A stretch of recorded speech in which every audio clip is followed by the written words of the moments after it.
E aí pessoal, tudo bem? Meu nome é Wellington Duarte e essa é a nossa aula inaugural do curso de criptomoedas gratuito aqui no YouTube. Muito bem-vindo! A ideia desse canal surgiu quando eu quis aprender mais sobre criptomoedas, Bitcoin, NFT, todas essas coisas que a gente escuta por aí, mas não entende muito bem. A gente tem redes sociais, um site também, onde tem um artigo de cada aula. Na descrição do vídeo você pode conferir os links também da playlist para ver as aulas uma por uma, na ordem certa. E também temos um canal oficial de corte e newsletter. Estamos começando bem. Sem mais delongas, vamos começar a aula. Não esqueça de curtir, se inscrever e compartilhar. Para que a gente entenda bem o que é uma criptomoeda, é importante entendermos o que é o dinheiro. Então vamos recapitular a origem do dinheiro até os dias atuais, beleza? Quando começaram a surgir as primeiras civilizações, a forma de negociação era o escambo, ou seja, uma pessoa trocava uma coisa por outra. Como por exemplo, uma galinha por um tanto de legumes. Só que esse negócio de troca era um pouco complicado de mensurar. Por exemplo, um dia de pesca de um pescador era equivalente a um dia da colheita do agricultor. É um exemplo. Mas e se o pescador não conseguisse muitos peixes naquele dia ou naquela semana? Então era complicado de determinar o valor das coisas. E nem sempre o agricultor ia querer peixe para trocar. Então se o pescador quisesse legumes, ele teria que dar um jeito de achar alguém para trocar com ele. Conforme o tempo foi passando, foi preciso criar uma forma de fazer com que as trocas fossem mais justas e equivalentes.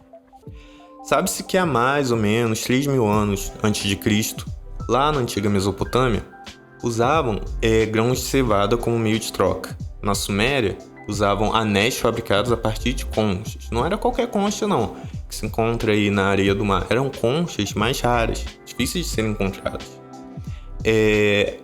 Em alguns lugares eram conhecidas como búzios. Bom, e a partir daí foram vários os materiais usados para fazer essa troca de produtos. Um dos materiais mais conhecidos foi o sal, que inclusive originou a palavra salário. Mas também tivemos moedas de troca em couro, gado, facas, espadas, enfim, um tanto de coisa.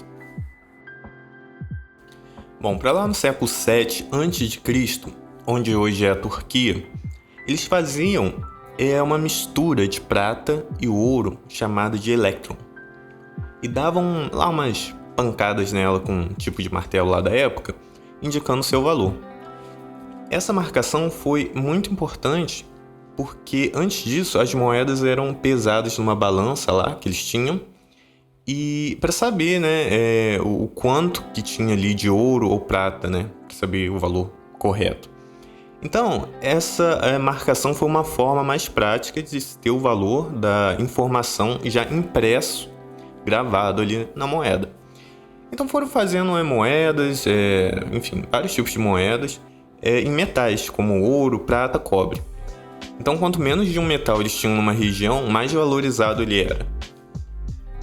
E o ouro, ele sempre foi muito valioso, porque ele não se corrói, ele é praticamente indestrutível. É um metal nobre, Ele é ótimo para a fabricação de joias, principalmente lá no mundo antigo. Ele também tem um brilho extraordinário. Então, desde a sua descoberta, ele foi cobiçado, sendo usado por reis e rainhas, motivos de guerras. Nenhuma civilização cresceu sem ele, até se tornar dinheiro de fato. O ouro era considerado uma coisa divina, sublime, mágica. A verdade é que o valor do ouro é um valor que a gente pode dizer que é imaginário. Por ele ser escasso na natureza e haver uma ambição por este metal, já de milênios, coisa de muito tempo, a gente agrega muito valor a ele. Se você achasse ouro em toda esquina, ele ia valer, sei lá, o mesmo que uma pedrinha qualquer que você chuta aí na rua. Hoje o ouro é o terceiro metal mais valioso do mundo, só ficando atrás do ródio e da platina. Durante a Idade Média surgiu o costume de guardar as moedas com ourives. Ourives eram metalúrgicos da época, eles fabricavam objetos com metais, como taças, utensílios decorativos e religiosos, entre outras coisas. A palavra ourives vem do latim, significa aurifex, eu acho que é assim que se fala, mas significa aquele que trabalha com ouro. Bom, as pessoas deixavam lá as moedas nessas oficinas e desses metalúrgicos e recebiam um tipo de recibo, dizendo ali no recibo a quantidade de dinheiro depositado que elas tinham. É muito parecido com os dias atuais, na qual a gente deposita um dinheiro, deixa o dinheiro lá no banco e depois vai na maquininha, né, só que com cartão para sacar. Os metalúrgicos eram obrigados a devolver o dinheiro, é claro, porque era uma profissão muito séria na época. Então, esses recibos que comprovavam que fulano tinha uma quantidade X de moedas com os ourives, né, na oficina lá dos ourives, começou a ser usado para efetuar pagamentos, circulando ali no comércio, né, na economia, dando origem, então, à moeda de papel. E foi assim que das moedas, né, das moedinhas lá de metal, a gente saltou para as notas. Uma forma ainda rudimentar. O primeiro banco, considerado moderno mesmo, foi criado lá em 1406, na Renascença, o Banco de San Giorgio, na Itália. Mas foi só no século XVII que os bancos se firmaram com o lançamento, né, agora oficial, do dinheiro de papel moeda, pelo Banco de Estocolmo. A ideia do dinheiro de papel era a praticidade, né? Porque é mais difícil de ser roubado, é mais fácil de se transportar, né, do que um monte de moedas de metal pesadas, enfim. Já no fim do século XVII, agora em 1694, a Casa da Moeda foi criada por Dom Pedro II, rei de Portugal, para atender as demandas aqui no Brasil Colônia, na época. No Brasil, os primeiros recibos foram emitidos pelo Banco do Brasil em 1810 e tinham seu valor preenchido à mão, como é feito mais ou menos com cheque. Aos poucos, como já aconteceu com as moedas, houve a necessidade dos governos de controlar a emissão das notas, para evitar principalmente falsificação, garantir o poder de pagamento. Porque se alguém decidisse falsificar muito dinheiro, né, e colocasse esse dinheiro em circulação, o dinheiro ia começar a se desvalorizar. E já a gente vai entender mais como que isso funciona. Atualmente, quase todos os países possuem seus bancos centrais, que são encarregados de emitir cédulas e moedas. Deixa eu explicar melhor. Aqui no Brasil, a gente tem o Conselho Monetário Nacional. É assim, o maior órgão do Sistema Financeiro Nacional. Ele tem como responsabilidade formular como que vai funcionar a política da moeda do país. Ele faz a fiscalização das instituições financeiras, como bancos, corretoras, formula a política de crédito e resumidamente, eu diria que a sua maior função é estabilizar a moeda e o desenvolvimento econômico do país. Esse conselho é formado pelo ministro da Fazenda, presidente do Banco Central e o secretário especial da Fazenda. Aí logo abaixo do Conselho Monetário Nacional, em termos de hierarquia, se a gente pode dizer assim, a gente tem o Banco Central do Brasil. O Banco Central é uma das principais autoridades monetárias do país e, entre uma das suas várias funções, ele tem o poder de emitir dinheiro. E também é conhecido como, Banco dos Bancos, sendo um provedor de empréstimos para outros bancos. Talvez você se pergunte por que se emite mais dinheiro. Bom, o primeiro motivo é que se imprime mais dinheiro, ao longo do tempo por necessidade de substituir moedas e notas danificadas. Aquela nota toda rasgadinha, sabe? Também se imprime mais dinheiro caso falte no país. Mas como que isso acontece? Para isso eu vou te dar um exemplo do que aconteceu recentemente em 2020, na qual o volume do dinheiro circulando no país subiu 89 bilhões. A demanda de papel moeda foi tanta que o Banco Central lançou até uma cédula de R$200. Você lembra? As pessoas estavam sacando dinheiro em papel e guardando em casa. Um dos motivos para isso acontecer foi a crise do Covid-19. Então, muitas pessoas começaram a tirar dinheiro do banco, guardar em casa no início da pandemia, com medo do dinheiro ser confiscado, principalmente. Também porque o pagamento lá, do auxílio emergencial aumentou a demanda por papel moeda. Você deve se lembrar das filas quilométricas, na Caixa Econômica, porque principalmente ali no começo nem todo mundo estava conseguindo fazer as transações pelo aplicativo. Depois, no ano seguinte, em 2021, o cenário foi o inverso, com milhões de brasileiros, né, agora já mais digitalizados por conta principalmente do auxílio emergencial e mais habituados a fazer pagamentos pelo celular, o papel diminuiu e os pagamentos digitais cresceram. Em 2021, o total de crédito e moedas circulando no país caiu de 370 bilhões para 339 bilhões. A título de curiosidade, em 2021, a gente teve 7,7 bilhões de cédulas, 28,6 bilhões de moedas comuns, 967 mil moedas comemorativas circulando no país. Moedas comemorativas são aquelas moedas emitidas em um determinado evento, muito usado para coleção, né? Tipo aquelas moedas lá das Olimpíadas em 2016 no Rio de Janeiro, se lembra? Outro ponto que vale a pena a gente lembrar é sobre o Pix, né, que foi lançado pelo Banco Central oficialmente, né, de forma integral no dia 16 de novembro de 2020. E fez com que os brasileiros, a partir daí, começassem a utilizar cada vez mais o celular e meios digitais para compras, pagamentos, vendas. O coordenador do MBA de Gestão Financeira da FGV, Ricardo Teixeira, disse o seguinte: a tendência é que tenhamos mais quedas do meio circulante, ou seja, da moeda, papel, né, tá aí no país, porque estamos transacionando cada vez mais por meios eletrônicos. A tendência é que a moeda seja digital no futuro. Então a gente entendeu que sempre que é preciso, né, de mais dinheiro circulando no país, a gente precisa imprimir mais notas, né, fabricar mais moedas, imprimir dinheiro. Você já deve ter se perguntado o seguinte, né? Bom, se eles podem imprimir quando o dinheiro der na telha, por que não distribuem esse dinheiro para todo mundo e acabam com a pobreza, né, de muita gente?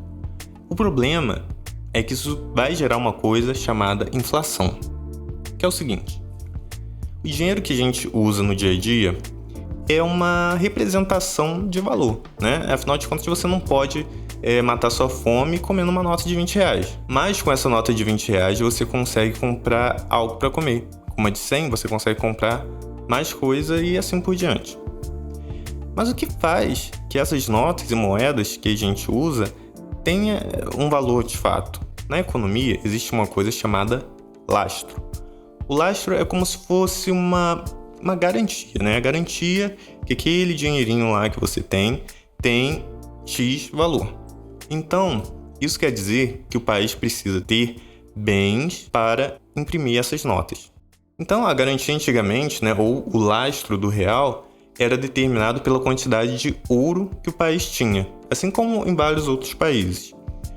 Hoje, o lastro também pode ser em dólares. O que é conhecido como padrão ouro foi um regime, né, para fixar o valor do dinheiro no cenário internacional de grandes potências econômicas lá no fim do século XIX.